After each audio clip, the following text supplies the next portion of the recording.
श्री सुरेंद्रनाथ आजाद ने एक दिन पूज्य देवराहा बाबा से जिज्ञासा की, गुरुजी, अगर मैं किसी संकट में फंस जाऊं तो क्या आपके द्वारा प्रदत्त गुरु मंत्र से मेरी रक्षा हो सकती है? श्री बाबा ने सांत्वना देते हुए कहा, बच्चा, तत्काल ही शिष्य की सहायता करने में वहां पहुंचकर उसकी रक्षा करता हूं। संयोगवश कुछ समय बाद श्री आजाद बीमार पड़ गए। डॉक्टरों का इलाज 2 महीने तक चलता रहा, लेकिन दवा दारू से कोई लाभ नहीं हुआ।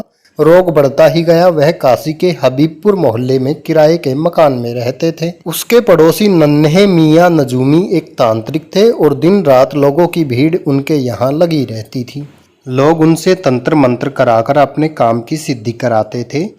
ऐसे लोग तो पैसे के लोभी होते हैं, उनसे कोई भी जघन्य काम प्रलोभन देकर कराया जा सकता है।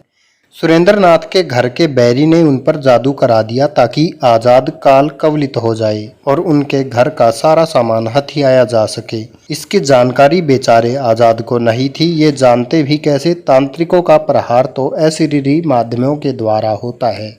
उन्हें नजूमी पर विश्वास भी नहीं था। गुरुदेव के बताए मार्ग का अवलंब करने से ही उसके मार्ग की सारी बाधाएं दूर हो जाती थी। देवराहा बाबा अप्रैल मई के महीने में लगभग हर वर्ष काशी आते और प्राय 80 घाट के उस पार रामनगर की तरफ गंगा में ही मचान डलवा कर रहते। आजाद बाबा के दर्शनों में परिवार सहित ही जाते। उस बार उनके मन में रह रहकर यह चिंता सवार होती थी कि वे कैसे महाराज जी की सेवा में उपस्थित हो सकेंगे।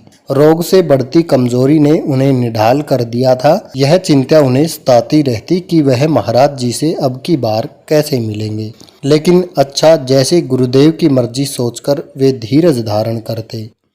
एक रात उन्होंने आंगन में खाट डलवा ली और सोने का उपक्रम करने लगे। नींद नहीं आ रही थी, करवटें बदल रहे थे। रात सरकती जा रही थी। आधी रात के समय एक बड़ा भयावह दृश्य उसकी दृष्टि के सामने आया। अचानक उन्हें लगा कि एक विशालकाय भयानक आकृति उसकी ओर बढ़ती जा रही है। उसकी आंखें हिंसा की आग से जल रही थी। उसकी उंगलियां आजाद की गर्दन की ओर बढ़ रही थी ताकि वह उसका गला घोंटकर उन्हें मार डाले। आजाद की देह में झुरझुरी दौड़ गई। यह दुर्दांत नट तो आज मार ही डालेगा। इसी समय उसकी नजर कुछ अन्य आकृतियों पर पड़ी जो उस नट का विरोध कर रही थी। वे स्तंभित रह गए उन आकृतियों को पहचान कर। वे उनके पूर्वज थे जो नट से उसकी रक्षा करने का प्रयत्न कर रहे थे, किंतु उनकी एक नहीं चल रही थी। वह नट बड़ा बलवान था और मार मार कर पूर्वजों को हटा देता था। उन्हें हटाकर वह आगे बढ़ता और वे आकृतियां फिर बचाव की कोशिश करती। इसी समय सुरेंद्रनाथ आजाद के दिमाग में बाबा का दिव्य गुरु मंत्र बिजली की तरह कौंध गया और उसे उन्होंने मन ही मन जप लिया और गुरुदेव से प्रार्थना की। मंत्र जप और प्रार्थना का फल तत्क्षण नजर आया। उसी समय जटाजूट मंडित श्री देवराहा बाबा हाथ में चिमटा लिए वहां प्रकट हुए। उनके प्रकट होते ही नट सहम गया, किंतु फिर भी अपने प्रयत्न से बाज नहीं आया। जैसे ही वह हाथ बढ़ाता, बाबा उसे चिमटा मार देते।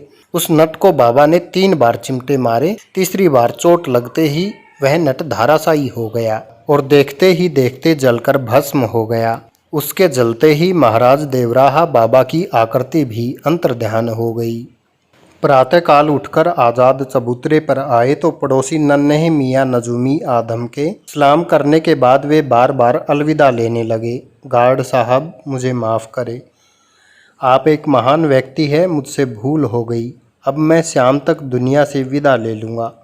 अलविदा, मुझे ज़रूर माफ़ कर देंगे। आजाद को बात समझ में नहीं आई। आखिर नन्हे मियाँ काहे के लिए क्षमा मांग रहे हैं? कौन सा अपराध बन पड़ा है उनसे? वे कुछ बोले नहीं। नन्हे मियाँ माफ़ी की अर्जी देकर चले गए। धीरे धीरे दिन बीतने लगा और शाम हो गई। संध्या होते ही उस मियाँ नजूमी को 3 खून की कै हुई और उसने दम तोड़ दिया। उसके इंतकाल की खबर पाते ही रात का सौपन प्रत्यक्ष हो आया।